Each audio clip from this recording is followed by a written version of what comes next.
여러분, 구약에요 모든 구석구석과 모든 단락은요 딱 한 분을 가르치십니다. 구약의 모든 성경은 오실 예수 그리스도를 가리킵니다. 예수님께서 왜 이 땅에 오시는지, 또 예수님께서 어떻게 이 땅으로 오시는지, 예수님께서 오셔서 무엇을 하시는지 마치 그림자처럼 구약 성경이 예수님을 가리킵니다. 그러니까 만약에 여기 바닥에 코끼리 그림자가 보인다면은 그 그림자를 쫓아가면 우리는 코끼리를 만난다라는 걸 알 수 있어요. 그러니까 우리가 구약 성경을 읽으면서 구약 성경이 가리키는 곳을 쫓아가면은 하나님께서 예수 그리스도를 이 땅에 보내셔서 구원을 완성하실 그 그리스도의 오심을 기대하게 되고 소망하게 되고 믿게 된다는 것이 바로 구약 성경의 역할입니다. 특별히 구약 성경이 뭐까지 알려주느냐? 구약 성경은 예수 그리스도가 누구의 계보를 따라 이 땅에 오시는지도 아주 자세히 알려주세요. 먼저는 아담의 계보입니다. 아담과 하와가 불순종으로 에덴 동산에서 쫓겨날 때에 하나님께서는 이미 말씀을 통해 예수 그리스도의 오심을 약속하셨습니다. 창세기 3장 15절에 내가 너로 여자와 원수가 되게 하고 내 후손도 여자의 후손과 원수가 되게 하리니, 하나님께서 뱀에게, 사단에게 준 경고의 말씀이죠. 그런데 여기 가운데 예수님이 숨어 있다는 거예요. 여자의 후손은 내 머리를 상하게 할 것이요. 또 다음으로는 아브라함에게 그 계보를 약속하십니다. 하나님께서 아브라함의 믿음을 의로 여기시고 아브라함에게 약속을 주실 때 창세기 12장 3절에 땅의 모든 족속이 너로 말미암아 복을 얻을 것이요. 창세기 22장 18절에 내 씨로 말미암아 천하 만민이 복을 얻으리니, 여기서 말하는 씨를 사도 바울이 성경을 쓰면서 해석해 주는데, 이 씨는 아브라함의 씨, 천하 만민을 위한 복의 근원, 이것은 예수님을 가리킨다라고 사도 바울이 설교를 합니다. 아담, 아브라함, 그리고 그 다음으로 이어지는 계보는 바로 다윗입니다. 하나님께서 다윗과 언약을 맺으면서 선포를 하실 때 사무엘하 7장 12절에 내가 내 몸에서 내 씨를 내 뒤에 두어 그의 나라를 견고하게 하리라. 예수 그리스도의 나라가 영원히 견고할 것이다 라는 이 예언의 말씀을 다윗에게 주시고, 그리고 이 선포된 말씀이 다윗 왕조가 뿌리부터 흔들려서 위기를 맞을 것 같아 보일 때에 예레미야 선지자를 통해서도 이 약속의 말씀을 확증하십니다. 예레미야 23장 5절에 내가 다윗에게 한 의로운 가지를 일으킬 것이라. 누가 일으킨대요? 하나님께서 다윗에게 한 의로운 가지, 예수 그리스도를 일으키실 것이다. 그가 왕이 되어 지혜롭게 다스릴 것이다. 하나님이 약속을 계속해서 확증해 나가신다라는 거죠.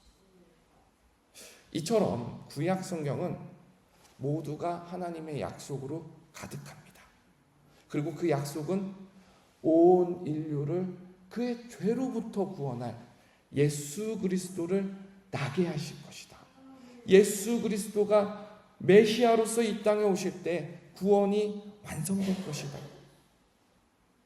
그것도 아담의 후손으로, 아브라함의 씨로부터 다윗 왕조의 계보를 따라 예수 그리스도가 나게 하실 것이다. 하나님의 약속은 처음부터 끝까지 일괄되게 틀림없이 진행되고 있습니다. 그런데 여러분, 어제 말씀을 잘 들으신 분은 아마 의아해할 수밖에 없어요. 왜 그러냐? 어제 본문에서 그 다윗의 계보를 쫓아오던 유다의 왕 시드기야가 어떻게 죽었어? 어떻게 끝납니까? 두 눈이 뽑혀서 바벨론으로 붙잡혀가고 시드기야의 아들들은 시드기야가 보는 앞에서 모두 죽었습니다. 그런데 왜 그들이 그렇게 죽었나? 사실 이것은 마지막 심판의 때마저도 시드기야가 하나님의 말씀을 무시하고 철저히 불순종한 결과입니다. 우리 한번 이거를 성경을 일단 찾아서 읽어봅시다. 예레미야서 38장 17절입니다. 여러분 한번 같이 찾아볼게요. 찾을 수 있는 분은 예레미야서 38장 17절입니다. 예레미야 38장 17절입니다. 여기 문맥이 어떻게 되냐면 이제 시드기야가 예레미야한테 가서 물어보는 거예요. 나라가 뒤숭숭하니까 어떻게 하면 살 수 있습니까? 이렇게 쉽게 하면 물어보는 거예요. 근데 예레미야가 시드기야에게 답을 이미 줍니다. 하나님의 계시를 받아서 시드기야에게 순종할지 말지 먼저 답을 줍니다. 38장 17절입니다. 우리 한번 읽어보겠습니다. 시작. 예레미야가 시드기야에게 이르되 만군의 하나님이신 이스라엘의 하나님 여호와께서 이와 같이 말씀하시되 내가 만일 바벨론의 왕의 고관들에게 항복하면 내 생명이 살겠고 이 성이 불사람을 당하지 아니하겠고 너와 내 가족이 살려니와. 하나님께서 주신 약속의 말씀이 뭡니까? 바벨론에게 항복을 하면은 시드기야도 살고 이 성도 살겠다. 근데 바벨론에게 항복을 하라는 말이 무슨 말입니까? 바벨론이 단순히 힘이 강해서 바벨론이 단순히 잘나서 이스라엘을 침략하고 유다를 침략하는 것이 아니다.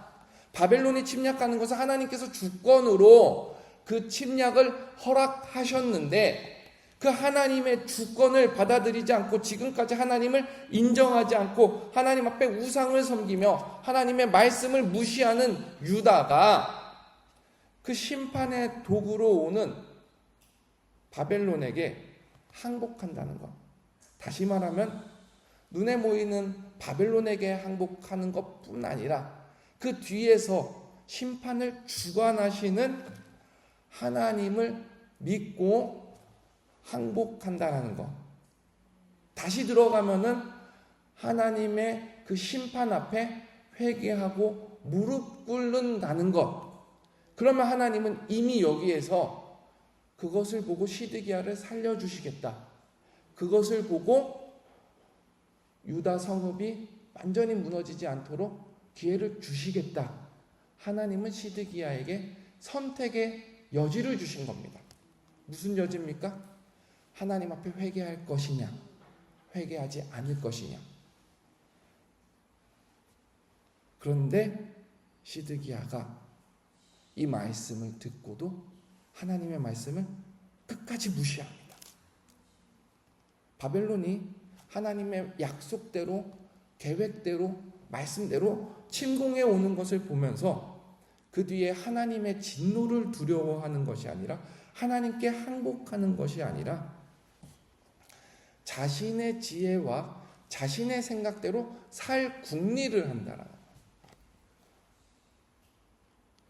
자, 예레미야 선지자가 만약에 그렇게 하지 않으면, 끝까지 하나님의 말씀을 받지 않으면 어떻게 될지까지 예언을 했는데, 우리 38장 18절에 한번, 바로 밑에 있는 구절이거든요. 18절입니다. 함께 읽어보겠습니다.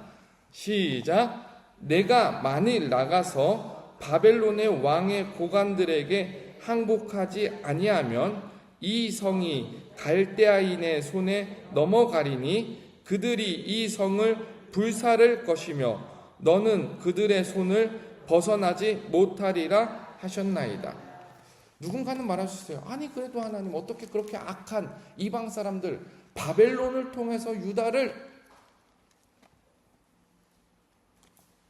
심판할 수 있습니까? 삼일교회 송태근 목사님이라고 합동측 목사님 중에 강해 설교를 아주 잘하는 목사님이 계셔요. 근데 그 목사님이 설교 가운데 이런 아주 좋은 말을 한마디 해주십니다. 하나님께서 옳은 일을 하신다라고 말하는 것보다 하나님께서 하시는 일은 옳은 일이다 말하는 것이 더 성경적이다. 이해가 가십니까?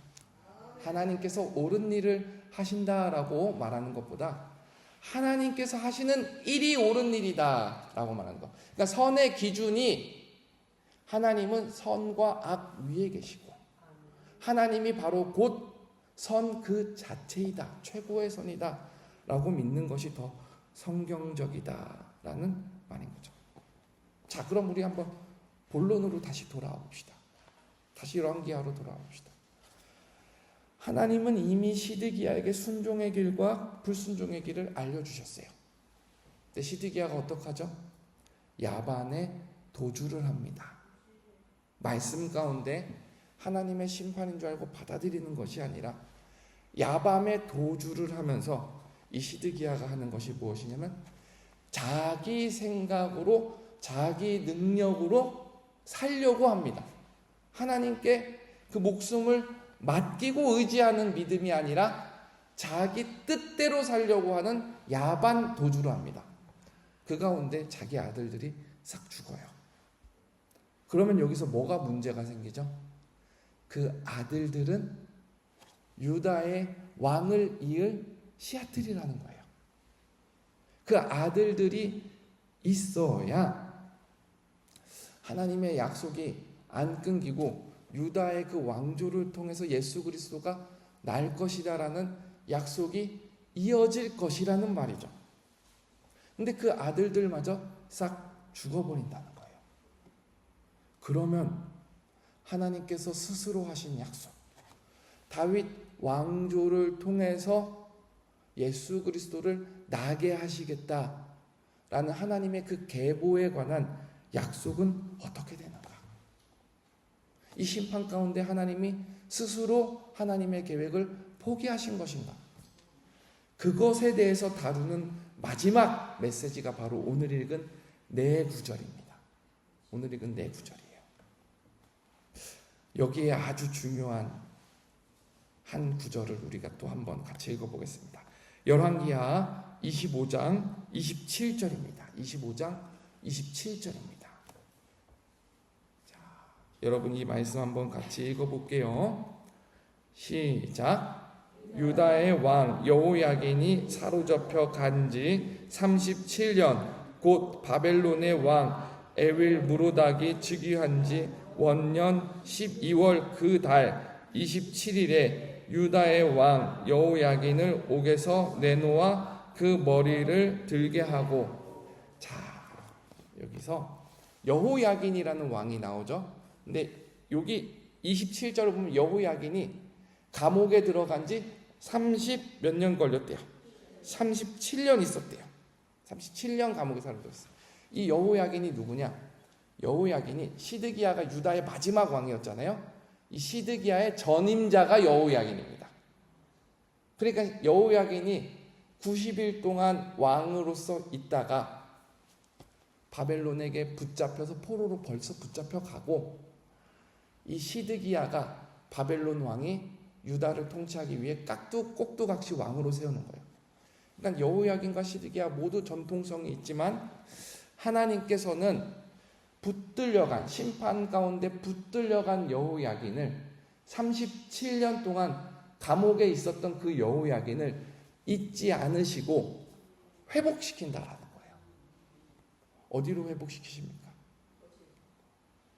일단 감옥에서 나오게 하시고 머리를 들게 하시고 옷을 갈아입히시고 왕의 식탁에서, 바벨론 왕의 식탁에서 함께 먹게 하시면, 그리고 훗날 이 여호야긴을 통해서 포로기 이후에 유다에 돌아와 재건에 앞장서게 되는 스룹바벨, 예수님의 그 족보에 올라오는 그 스룹바벨을 이 유다의 여호야긴 왕을 통해서 나게 하신다라는 사실이에요. 자, 여러분, 굉장히 복잡한 역사 가운데 우리가 붙잡아야 될 사실 한 가지를 말씀드립니다. 일단 이 열왕기하가 어떻게 끝나죠? 이스라엘이 무너지고 유다가 무너지고 소망이 없고 하나님의 뜻은 무엇인지 헷갈리고 다윗 왕조가 마치 곧 사라진 것 같고 하나님의 역사가 끊길 것 같은 모든 길이 막힌 상황 가운데서, 그리고 그 상황 가운데서 심판 가운데, 고난 가운데 이 역사가 끝나요. 근데 제가 오늘 설교의 제목을 붙인다면 하나님은 포기하지 않으십니다라는 거예요. 하나님은 포로로 붙잡혀 간 자들로 하여금 그 포로 기간이라는 아주 고난의 시간을, 심판의 시간을 잘 통과하게 하시고, 하나님은 포로로 붙잡혀 간 사람들로 하여금 하나님의 역사를 이어가게 하시고, 그 근거가 바로 하나님의 열심으로 그 일을 이루어 가신다라는 사실을 이 열왕기하 마지막 4구절에서 하나님이 하시는 일을 우리에게 보여준다라는 사실입니다. 사랑하는 여러분, 우리가 붙잡아야 할 것은 이것입니다. 우리도 인생의 수많은 난제들, 수많은 문제들에 부딪혀요. 목사도 다 이해하지 못하는 일들 가운데 헤매고 있습니다. 그런데 우리에게 소망이 있다면은 이 수많은 문제들을 우리가 잘 이해하고 역경을 극복하는 우리의 능력이 아니라, 이 다 이해하지 못하는 가운데서도 하나님께서 한 번 정하신 구원 계획을, 하나님께서 한 번 붙잡은 그 구원이라는 손길을 절대로 하나님은 포기하지 않으신다라는 그 사실을 이 말씀 마지막 절에서 우리에게 가르쳐주고 계신 거예요.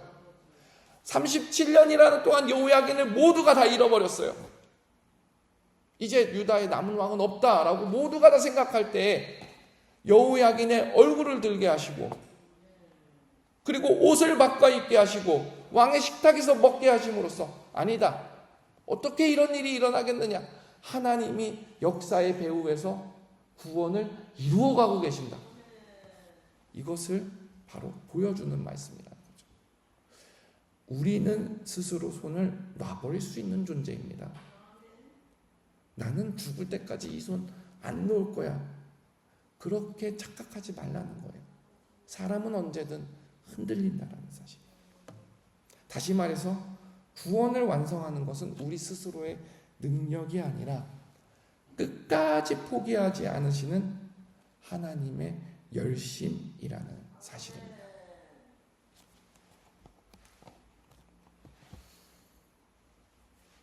이것이 은혜입니다.